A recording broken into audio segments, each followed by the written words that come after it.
feel embarrassed to say this, but I had one of the best knafas in my whole life in Patterson. I know. Of course like you did. Hold on, but like, of course you did. You know what it is? They put some Nutella on it. Changed everything. I was like with a staffer, and I was like, "Oh, this is interesting. I'll try it. Like it's a bit whatever. Like we're from Michigan. We have better." And I take a little bite, and then I take a bite. I'm like, what was it? What is this? Oh my God! I'm sort of That's awesome. We have 4 Muslim public servants sitting around a table together. I don't think this has ever happened before. 20 years ago, a table like this would have been unimaginable. What does this moment mean for you all? Well, y'all are the trailblazers, so let us know how it's done. When Ilhan and I first got elected, there were some folks saying, we want more Muslims to get elected, so maybe, tone it down. I know, I was trying to be nice. It's mainly Rashida.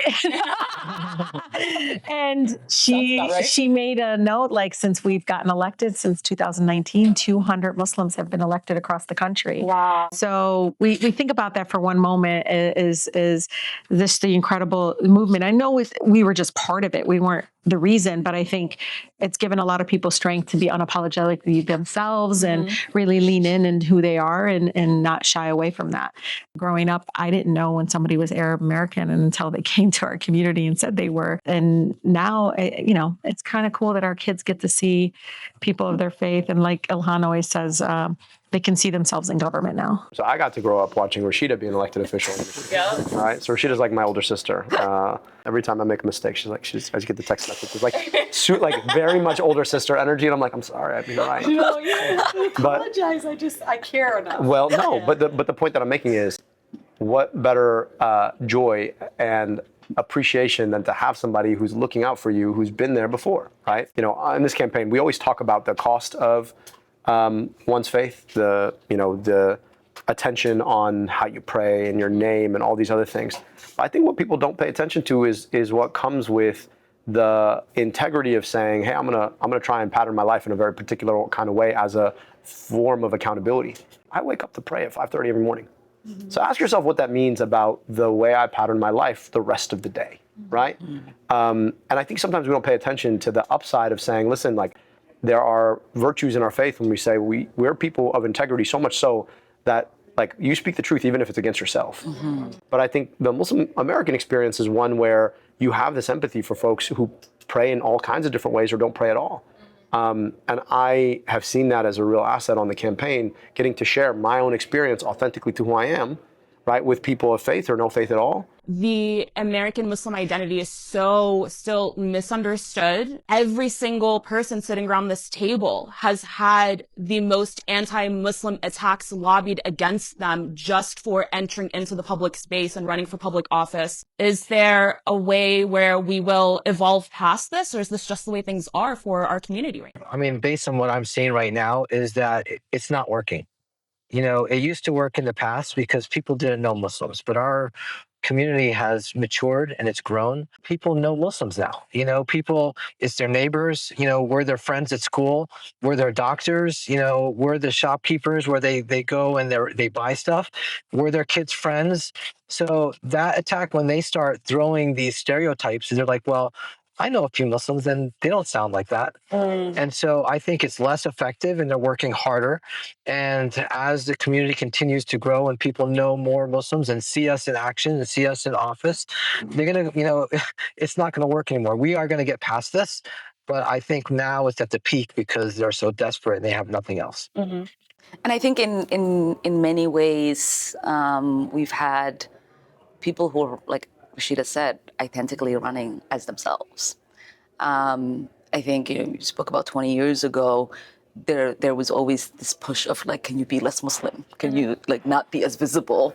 We had Keith Ellison and Andre Carson, they had to tell you they were Muslim. Now you have Ilhan Omar. Yeah. It's not. It is not something that feels threatening for Muslim candidates anymore because they see us, they see that we withstand everything and we're still able to serve the people that elected us, and we're still able to be functional and do good work. And I think that's encouraging for future candidates to be like, okay, if they survived, I got this. But you guys actually, you widened that path. You know what I mean? And I think there's real importance to that. And I also think that it's not just the path that you widen for Muslim candidates. It's the path that you widen for any candidate who's told that they don't quite belong because of an ethnic identity or a faith identity or a sexual orientation or whatever it is. It's that you're normalizing the ability to represent and be fully and 100% American because America doesn't look one way. And the other part of this is that there's constantly this question of what is America? And there are some people who want to define America as being small. Right? Your J.D. Vances of the world, your Donald Trumps of the world, they think America is this very small place that only belongs to a very small group of people. And then there's the America that we know, which is an America that is constantly embracing and empowering different kinds of people around this set of ideals, which makes America what it is. And so in doing this, what you're doing when you put your name out there is you are aspiring to the highest ideal of citizenship. And you're asking other Americans to render a judgment about whether or not they'd like you to represent them. And every time somebody steps up and does this thing, America gets a little bit wider for everybody. And that's a beautiful thing. And the ability to render that service in the ways that we can, it's not just about what it means for us or even members of our particular faith or ethnic community. It's what it means for what America means for everybody. Even a kid who's sitting in school getting bullied, being like, hey, America can include me too. And that is an important thing. Look, I am excited about the possibility of having someone that I don't have to check their votes. You know what I mean by that? Completely unbiased. I don't have to beg them to not vote with the corporations or for a defense budget that takes away from our education system, our healthcare system. Someone that is unapologetic about Medicare for all and can actually say why. But I love that we get to expose our faith through public service. Yes. I don't know how to explain that to people. Ilhan always reminds folks, a majority of her district is not Muslim. People that do not share her faith are voting for her. People that do not share our faith are voting for us, our ethnicity, and doing it because of our values and our stance. But we know what it feels like to be othered. We know what it feels like to be invisible to our government. And that's why I think we are sometimes the most qualified to move with urgency for our residents to get the results that they need. I just want to get money out of politics, put money in your pocket, pass it to people. And Straight to the point. and it's funny because for my troubles, it seems like every super PAC and their mom decided that they wanted to dump the most amount of money in this race. And what's interesting to me is that I'm all right, you all raised the stakes.